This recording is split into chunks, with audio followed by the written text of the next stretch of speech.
የከፋይን ቀን የሳኩት በሱ ነው። የከፋይን ቀን ፈገግ ያልኩት በሱ ነው።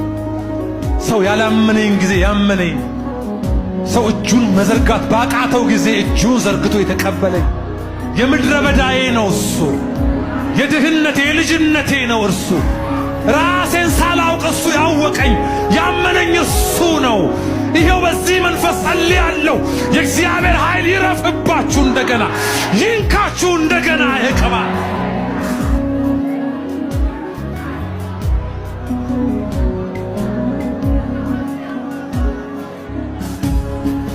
የዚህ ቤት አምላክ እሱ ነው።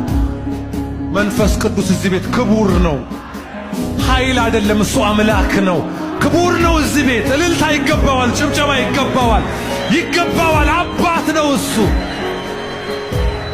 የስ ገመናዬ ነው፣ ገመና ነው እሱ።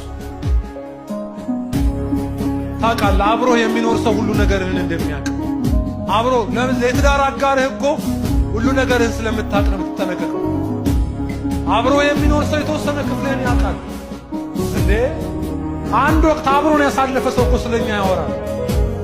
መንፈስ ቅዱስ እሱ አምላክ ሆኖ በእኛ ውስጥ ያደረሱ በጣም ብዙ ስለኛ እንዴ ነጋሪ አያስፈልገው፣ ልምምድ ይፈልጋል። ይሄ ብርቱ እውነት ጌታ ሆይ የፍቅር ሰው አድርገው ይህን ሕዝብ በመንፈስ ቅዱስ የተነካ ሕዝብ ይሁን። ይህ ሕዝብ በአንተ የተጽናና ሕዝብ፣ በአንተ የተደገፈ ጎኑ የተያዘ ሕዝብ፣ አገልግሎቱን እንዲወጣ በአንተ የተደገፈ ሕዝብ